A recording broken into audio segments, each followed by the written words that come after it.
Welcome to Working Together Live, a show on LinkedIn about the changing face of U.S. business. I'm your host, Caroline Fairchild. 45% of women of color find themselves as the only, or sometimes one of an only, person of their race or ethnicity in the room at work. Joining me now in the studio is the author of The MEMO, a book about how Black women can get ahead at work. This is Minda Harts. Minda, thank you so much for joining us. Thank you for having me, Caroline. So, this is a topic that I've been really encouraged and something that I've wanted to talk about on LinkedIn. It's a topic that sometimes people shy away from at the office, and I want to talk about why. And also, it's a topic that I know a lot of you have questions on. I posted about our conversation yesterday, and everyone was excited to join in. So this is the time. If you have questions for Minda about anything related to the intersection of race and gender at work, or questions for her about how to get ahead in your career, let us know in the comments. We'll get them answered right here on today's show. So Minda, thank you so much for joining us. This has been a conversation that we have been trying to have for weeks, so I'm glad we made it happen. You're in the middle of a book tour, so very busy, but thanks for coming to LinkedIn. Glad to be here. So let's start with you and your career. This is obviously something that you have experience in throughout the time that you've had before you became an author and starting your own company. What inspired you to write this book?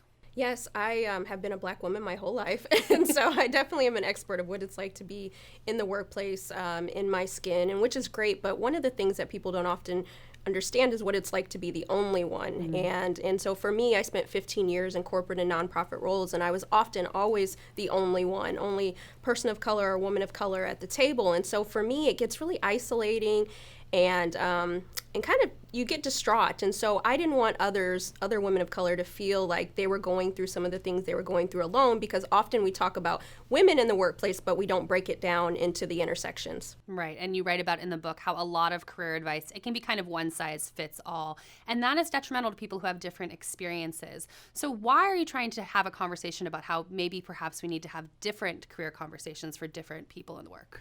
Yes, I think right now we're in a critical time period where we talk a lot about the future of work. And I think in order to really make sure that we're getting the most out of our talent, we have to cut the pieces of the puzzle a little deeper, and meaning that you can't have one size fits all for all women in the workplace, because not all women experience the workplace the same. And so I'm saying, as a Black woman, as a woman of color, I experience things that are different than maybe my white women counterparts. And so let's have a conversation about it. Right. And we should have these conversations, but people tend to shy away from them, as I said when we first sat down. Why do you think that is? Why is this something that we tend to not talk about at work? Well, it's really funny because if you see online or you're in discourse with people say, we're always talking about race. Well, yeah, we might always talk about it, but we never talk about it in a way that we find solutions to solve some of the problems. And so for me, I'm saying, why don't you take a look and listen to the stories of women of color in the workplace and understand how you can be a better manager, a better leader, a better colleague, because you can't help me if you don't know what it's like for me to be sitting next to you as the only one each and every day. So it may be uncomfortable for others to talk about it, but it's been very uncomfortable for me to be the only one for all these years. Mm-hmm. For those of you who are just joining the stream, I am here with Minda Harts. We are having a perhaps uncomfortable conversation about race and gender at work, and we want to hear from you. What questions do you have for Minda about her book, The MEMO? What questions do you have about your own career? Let us know in the comments, and we'll get them answered on today's show. Okay, let's talk about your story and your experience being an only. We know on LinkedIn, I see tons of posts every day from women who are the only, and it's a very isolating experience. For those managers or those people at work who've never had that experience, talk to us about what it's like. Yeah, it's interesting because, one time I had a conversation with a gentleman, and he was a manager, and he said, I just don't know how to manage diverse talent. And it's really funny that he would say something like that, because he had a whole team of diverse people, and yet none of them were moving forward. And so I think we have to take a step back and make sure that many of our managers are equipped and comfortable to engage with people that they haven't always had to engage with. And for me, it was really tough in the workplace, because whenever I did think that something was a microaggression or bias was in play, I never felt comfortable speaking about it, because then I would be accused of playing that race card, right? And fun fact, we don't like to play that card. It doesn't make things better, right. But we don't get to talk about it. And that's been the really empowering thing about being on the road. I've been to 21 cities talking about the book. women of color have been flooding the space because for once in my generation, we've been able to center the conversation around our experiences and have those moments of, wow, I thought it was just me. And so there's some freedom in that. What are some key things that you think that non-women of color just don't understand about the barriers when it comes to just entering the workplace?